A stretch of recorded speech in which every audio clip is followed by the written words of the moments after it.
মানুষ বলে একটা ঘর আর মানুষকে কতটুকুই বা আশ্রয় দেয়। আসলে একটা ঘর মানুষকে কতটা যে আশ্রয় দেয়, যার একটা ঘর নেই সেই বলতে পারে। মানুষ যেখানেই যাক না কেন, যাই করুক না কেন, বেলা শেষে কিন্তু সেই ঘরটাতে এসেই শান্তি খুঁজে পায়, হোক সেটা রাজপ্রাসাদ বা কুঁড়ে ঘর। আমারও সংসার জীবনের শুরুতে ছোট্ট একটা ঘর ছিল, একটা রুমের মধ্যে আমিও সব কিছু করতাম একটা সময়। সংসার জীবনের শুরুটাই আমার ওই ঘরটাতে হয়েছিল। আর সেই ঘরটাতে বিশ্রাম নেওয়া থেকে শুরু করে রান্নাবান্না, ঘরের সংসারের যাবতীয় কাজ প্রায় আমি ওই একটা ঘরটাতে করতাম, রাতের ঘুমানো পর্যন্ত। সুন্দর একটা ঘর সব মানুষেরই একটা স্বপ্ন থাকে, হয়তো সেটা শুরু থেকে কেউ পায়, আবার অনেকেই পায় না। অনেকটা বছর পার হয়ে গেছে, কিন্তু সেই স্মৃতিগুলো আমার এখনও মনে আছে। সেগুলো হয়তো আমি কখনোই ভুলতে পারবো না।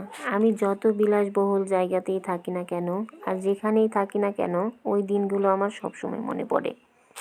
মানুষ যত সুখেই থাকুক না কেন, আসলে কষ্টের দিনগুলো ভোলার নয়, আর ভোলাও যায় না। যারা হয়তো ভুলে যায় তারা কেমন জানি না, তবে আমি কেন জানি ভুলতে পারি না। সেই সময়গুলো আমার অনেক আগে পার হয়ে গেছে, কিন্তু একটা একটা করে দিন আমি গুনতাম। আর সেই ঘরটাতে সব কিছু আমি করতাম, ছোট্ট একটা ঘর। হয়তো সেখানে অনেক মানুষ আছে যাদের একটা বেলায় থাকতে দিলেও থাকতে পারবে না, কিন্তু ওই একটা রুমে আমি সব কিছু করতাম।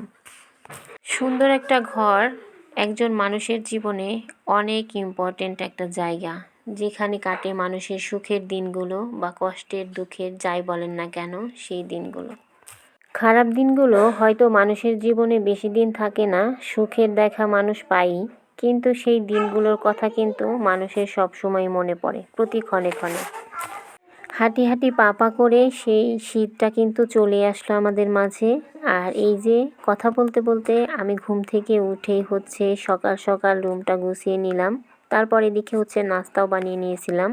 আর আজকের নাস্তায় তেমন কোনো কিছু করি নাই, রুটি আর আলু ভাজি দিয়ে হচ্ছে নাস্তা করে নিয়েছি। আর আজকে বেশ বাহিরে ঝলমলে রোদ উঠেছে, সকালটা বেশ সুন্দর, শীতের সকালটা কিন্তু সত্যি অনেক সুন্দর হয়।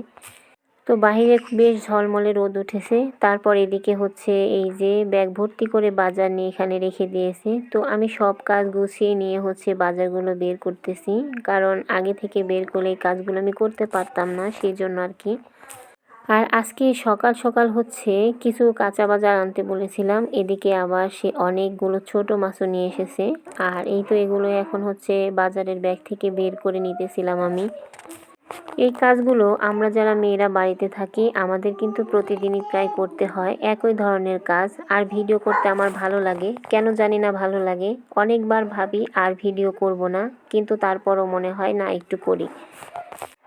আর এই যে সেই ছোট ছোট অংশটুকুই আপনাদের সঙ্গে শেয়ার করতেও আমার বেশ ভালো লাগে। আর আমার ভিডিও আপনাদের যার যার কাছে ভালো লাগে অবশ্যই কিন্তু আমার ভিডিওতে একটা লাইক দিয়ে ভিডিওটা সাবস্ক্রাইব করে যাবেন।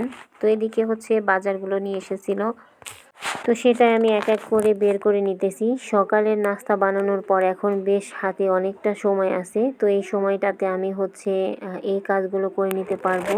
আর আজকে আমার কুটুবুড়িটা একদমই ঘুম থেকে ওঠে নাই, কারণ একটু শীত শীত পড়তেছে।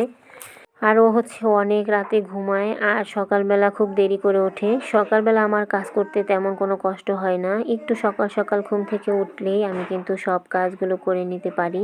এই তো এদিকে হচ্ছে কিছু সবজি আর মাছ নিয়ে এসেছিলো।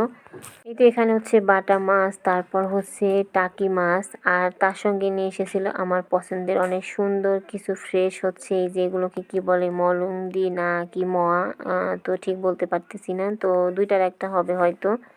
তো সবগুলো মাছ আমি বের করে নিয়েছি। আর এই মাছের চচ্চড়ি খেতে আমার ভীষণ ভালো লাগে, কিন্তু এটা কাটতে আজকে আমার ভীষণ কষ্ট হবে বুঝতে পারতেছি, অনেকগুলো মাছ ছিল এখানে।